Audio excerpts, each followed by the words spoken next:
आज माई भणजांकर आउ गोटे नुआ खाइबा कंपटीशन को आपण मानक स्वागत। सांग मैंने आज माई कौन तैयारी करची चलतु देखा आ कंपटीशन रे किए जितब और किए हार भी ताहा देखा।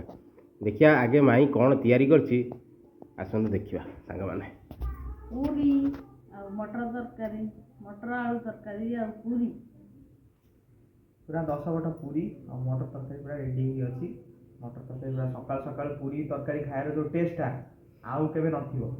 अच्छा 10 पट माई देची कि तार कम नहीं कणा नले से तते 1 2 3 4 5 6 7 8 9 आ ये 10 माई तोर कणा 1 2 3 4 5 6 7 7 8 9 10।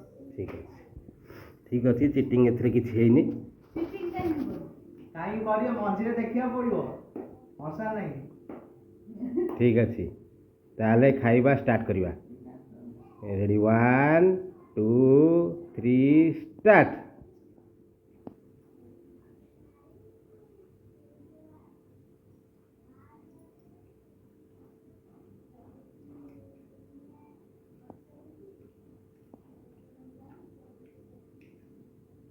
सकाल सकाल खाया मटर तरकारी और पूरी इडली और पूरी और इडली पूरी मटर तरकारी बहुत बढ़िया लगे। और संध्या वाला पकड़ी और टेस्ट आसे आउ किछ खाली आसे। ठीक अच्छे से भी हम दिने पकुड़ी मटर तरकारी हम इडली मटर तरकारी हम सब हम।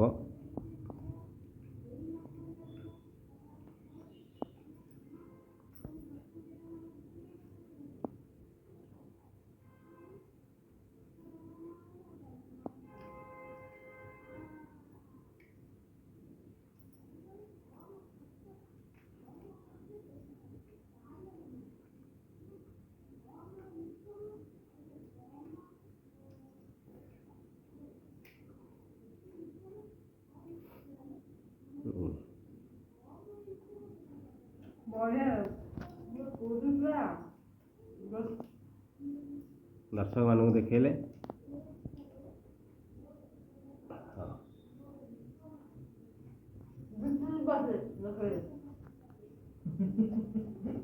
सात पार्टी फुल है गसी से कौन देखे पूरा पूरी केमती लागुची टेस्ट। आज खास करथि पूरी को मटर तरकारी सकाल सकाल सबल भालो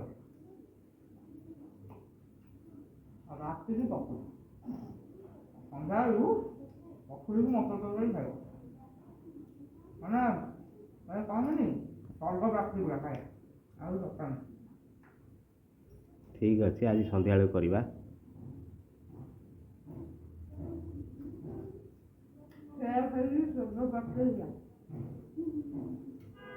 ମାନେ ମୃତ୍ୟୁକୁ ତମେ ଡାକିଦେବ ମଜା ନା।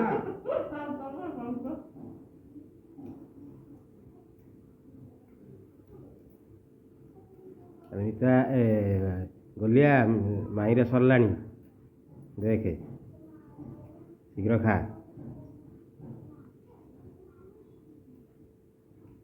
मोरा रखी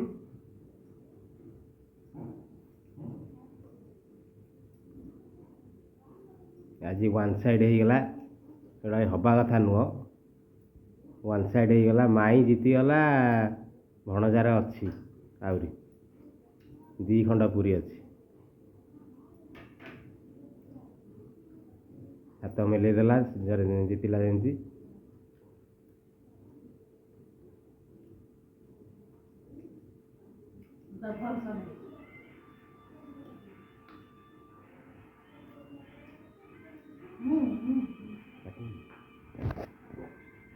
A few moments later. आज पूरी मटर तरकारी खाइबारे माई जीति जाइए वन साइडेड जीति भणजा हारी जाइए। से माई पनिशमेंट आनी भणजा ଚାଲନ୍ତୁ ଦେଖିବା ସାଙ୍ଗମାନେ କ'ଣ ମାଇଁ ଭଣଜା ପାଇଁ ପନିସମେଣ୍ଟ ଆଣିଛି। ଆସନ୍ତୁ ପ୍ରଥମେ ଦେଖିବା। ନା, ଖାଲି କ'ଣ ପନିସମେଣ୍ଟ ସଂସାର ଅଛି, ମୁଁ ଖାଲି ପନିସମେଣ୍ଟ ଖାଇବି ନା କ'ଣ? ହାଁ କ'ଣ ଆଣିଛ ଇଏ? ରୁହ ମୁଁ ଯେମିତି କହିବି ସେମିତି ଖାଇବ। ଲେମ୍ବୁକୁ ଏମିତି ଖାଇବ ମାନେ ଲେମ୍ବୁଟା ଖାଇଲେ କାକରା ଫୁଟେଇବ କି ମୁହଁଟା ତମର ଏକ୍ସପ୍ରେସନ ଚେଞ୍ଜ ହବ ନାହିଁ। ଯେମିତି ଯେମିତି ପୁରୀ ଖାଉଛ ଯେମିତି ଭାତ ଖାଉଛ ସେମିତି ପୁରା ତମର ମୁହଁ ରହିବ। ଆଉ କାହିଁ କରିଦଉନ? କାକରା ଫୁଟେଇବନି କି ମୁହଁ ଏକ୍ସପ୍ରେସନ ଚେଞ୍ଜ ହବନି। ଆରେ ବାବା ଇଏ କ'ଣ ମାନେ ଏକ୍ସପ୍ରେସନ? ଯେତେଟା ଯଦି ଏକ୍ସପ୍ରେସନ ଚେଞ୍ଜ ହେଲା କି ମୁହଁରେ କାକରା ଆସିଗଲା ଆଉ ଗୋଟେ ଲେମ୍ବୁ ଖାଇବାକୁ ପଡ଼ିବ। ହାଁ ଯେତେବେଳେ ଯାଏ ଏକ୍ସପ୍ରେସନ ଚେଞ୍ଜ ହଉଥିବ ସେତେବେଳେ ଯାଏ ଲେମ୍ବୁ ଖାଇବା ଦରକାର। ମାନେ କେଇଟା ଖାଇବି? ଯେତେବେଳେ ଯାଏ ଏକ୍ସପ୍ରେସନ ଗୋଟିଏ ଖାଇବାକୁ ପଡ଼ିବ କିନ୍ତୁ ଏକ୍ସପ୍ରେସନ ଚେଞ୍ଜ ହବନି। ଆଚ୍ଛା ହଉ ଠିକ୍ ଅଛି ଠିକ୍ ଅଛି। ଏକ୍ସପ୍ରେସନ ଦେଖିବାନି ଆଉ କ'ଣ? ଆଉ ଏକ୍ସପ୍ରେସନ ଦେଖିବିନି ମୁଁ କ'ଣ? ଏଇଠି କ'ଣ ଏକ୍ସପ୍ରେସନ ଦେଖିବିନି କ'ଣ? ଆଉ ଗୋଟେ କାମ କର, ମାସ୍କ ଗୋଟେ ନେଇ ଆସ। ସେମିତି ହବନି। ହଉ ଭାତ ଖାଇଲା ଭଳିଆ ଯେମିତି ମୁହଁରେ ଭାତ ଖାଇଲା ଭଳିଆ ଲେମ୍ବୁ ଖାଲି ଖଟା ଖୁଆଉଛନ୍ତି ଯାହା ଲାଗିଲାଣି। ଆଉ ବୋଧେ ଦାନ୍ତ କ'ଣ ସବୁ ଯାକ ବାହାରି ଯାଇଛି ଆର ବର୍ଷ। ମୁଁ ବି ଗୋଟା ଲେମ୍ବୁ ଖାଇଥିଲି। ଗୋଟା ମୁଁ ବି ଫାଳେ ମୁଁ ଲେମ୍ବୁ ତ ଖାଇଥିଲି। ସବୁବେଳେ ତମେ ତ ଖଟା ଦେଇନି ତ ମତେ ସବୁବେଳେ ଖଟା ଦଉଛ ଭଲ ନୁହେଁ। ନାଇଁ ବା ଜମା ଖଟା ଦଉଛ ମୁଁ ଅଧିକା ଖାଏ। ଆରେ ସେ ପାଠ ଭାଇ ଏକ୍ସପ୍ରେସନ ଚେଞ୍ଜ ନାହିଁ।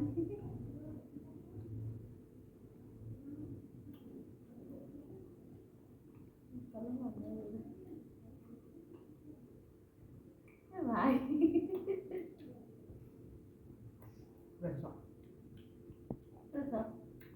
ଆଉ କିଛି ନାହିଁ। ବିନା ଏକ୍ସପ୍ରେସନରେ ଲେମ୍ବୁ ଗୋଟା ଏକାଥରେ ଚୋବେଇ ଗିଳି ଦେଇଛି। ଏକ୍ସପ୍ରେସନ କିଛି ଚେଞ୍ଜ ନାହିଁ। ମୁଁ ଲେମ୍ବୁ ଖାଇଛି, ମୁଁ ଜାଣିଛି କେମିତି ଲାଗେ।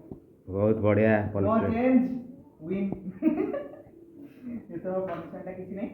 ଆକ୍ଚୁଆଲି କ'ଣ କହିଲେ, ଯଦି ଲେମ୍ବୁଟାକୁ କି ଯାହା ବି ହଉ ଯଦି ଆପଣ ଯଦି ତାକୁ ମାନେ ସାଙ୍ଗେ ସାଙ୍ଗେ ଚୋବେଇ ଦେବେ ତା ରସ ଆପେ ଆପେ ସାଙ୍ଗେ ସାଙ୍ଗେ ଢୋକି ଦେବେ ଆଉ ଟେଷ୍ଟ ଉପରେ ଜଣା ପଡ଼ିବନି। ତ ମୁଁ ସାଙ୍ଗେ ସାଙ୍ଗେ ଚୋପାଟା ବି ଚିତା ଲାଗିବ ନା। ଏକାଥରେ ଚୋବେଇ ସାଙ୍ଗେ ସାଙ୍ଗେ ଚୋବେଇ ଦେଲେ ତା ରସଟା ପଳେଇ ଆସିବ। ରସଟା ପଳେଇ ଆସିଲେ ସାଙ୍ଗେ ସାଙ୍ଗେ ଢୋକି ସିଏ ଆଉ ଟୋଟାଲ ଜଣା ପଡ଼ିବନି ସେ ଖଟା ଅଛି କି ମିଠା ଅଛି କି କ'ଣ। ସେଇଟା ଆଉ କ'ଣ ବହୁତ ବଢ଼ିଆ ପନିସମେଣ୍ଟ। ଟିକେ ଟିକେ ଚୋବେଇ ଖାଇବ ଦାନ୍ତ ଖଟା ହଁ ହେଇଯିବ। ଟିକେ ଟିକେ ଚୋବେଇ ଖାଇଲେ ପୁରା ଦାନ୍ତ ଖଟା ହେଇକି ଆଉ ସହ୍ୟ କରିହେବନି। ସିଏ ମୋତେ କହିନାହାନ୍ତି ଟିକିଏ ଟିକିଏ ଖାଅ କି ଚୋବେଇ ଚୋବେଇ ଖାଅ। ସିଏ କହିଲେ ତମେ ଏମିତି ଖାଅ କି ତମର ଏକ୍ସପ୍ରେସନ ଚେଞ୍ଜ ହେବ। ସଇଲା ଆଉ କ'ଣ। ଜିତି ଯାଇଛି, ପନିସମେଣ୍ଟ ଜିତି ଯାଇଛି। ପନିସମେଣ୍ଟ ବି ଜିତିଗଲା। ହଁ ବହୁତ ବଢ଼ିଆ ଠିକ୍ ଅଛି। यो ମୋ ଟ୍ରିକ୍ଟା କେମିତି ଲାଗିଛି ଆପଣମାନଙ୍କୁ? ଓବିୟସଲି ଏମିତି ଲେମ୍ବୁ ଟ୍ରିକ୍ଟା କରିବା ଉଚିତ, କାରଣ ଏମିତିଆ ପନିସମେଣ୍ଟରେ କେହି ବି ବଞ୍ଚିପାରିବେନି। ଯଦି ଚୋବେଇ ଚୋବେଇ ଖାଇବାକୁ ପଡ଼ିଥାନ୍ତା ମୋ ଏକ୍ସପ୍ରେସନ୍ କ'ଣ ମୋର ସବୁ ପାଣି ଫାଣି ସବୁ ଖାଇ ଦେଇଥାନ୍ତା। ବୁଝିପାରିଲେ କି? ଆଖି କାନ ମୁଁ ଏମିତି ଖାଲି ଅନେଇଥାନ୍ତି, ନହେଲେ ଆଉ କିଛି ନାହିଁ। ବୁଝିପାରିଲେ କି? ଆଉ ଓବିୟସଲି ମୁଁ ସେ ଜୁସ୍ଟାକୁ ସାଙ୍ଗେ ସାଙ୍ଗେ ଢୋକିଦେଲି, ମୋତେ କିଛି ଲାଗିଲାନି। ଆଜିର ପନିସମେଣ୍ଟ ଆଉ ଫାଳେ ଲେମ୍ବୁ ହେଇଥିଲେ ହେଇଥାନ୍ତା। ଆଉ ଫାଳେ ଲେମ୍ବୁ କ'ଣ ତମେ କହିଲ ଗୋଟାଏ ଲେମ୍ବୁ ଆଉ ଫାଳେ ଲେମ୍ବୁ ଆଉ ଗୋଟେ ଫାଳେ ଲେମ୍ବୁ ଦେଇଥିଲେ ବଢିଆ ଲାଗିଥାନ୍ତା। କ'ଣ ଆଉ ଫାଳେ ଲେମ୍ବୁ ଖାଇଥାନ୍ତି? ବିଲକୁଲ ନୁହେଁ। ଏଥରକ ଲେମ୍ବୁ ଫେମ୍ବୁ କିଛି ଖାଇବାର ନାହିଁ। ଆରଥରକ ହବ ଯାହା ବି ହବ ସରପ୍ରାଇଜରେ ତ ମୁଁ ଭାବିଥିଲି, କିନ୍ତୁ ଆଜି ସତ କଥା ଯଦି ମୁଁ ଜିତିଥାନ୍ତି ଭାବିଥିଲି ବହୁତ ବଢ଼ିଆ ପନିସମେଣ୍ଟଟା ଦେବି। ଇଏ ତ କିଛି ହେଲାନି, ସିଏ ଆଉ ଟିକେ ଗଙ୍ଗୋର ହେଇଥାନ୍ତା। ଦେଖିବା ଆରଥରକୁ ଜିତିବାକୁ ଚେଷ୍ଟା କରିବା ଆଉ ସେଇ ପନିସମେଣ୍ଟଟା ଆଉ ଥରେ ଲାଗୁ କରିବା। ହଉ ଠିକ୍ ଅଛି। ଆଜିର ଭିଡ଼ିଓ ଯଦି ଆପଣଙ୍କୁ ଭଲ ଲାଗିଛି ତାହେଲେ ଲାଇକ୍ କରନ୍ତୁ, ସେୟାର କରନ୍ତୁ, ଆମ ଚ୍ୟାନେଲଟାକୁ ସବସ୍କ୍ରାଇବ୍ କରନ୍ତୁ ଆଉ କମେଣ୍ଟ ବକ୍ସରେ ନିଶ୍ଚୟ ଜଣାନ୍ତୁ କି ଆମ ଭିଡ଼ିଓଟା ଆପଣଙ୍କୁ କେମିତି ଲାଗିଛି।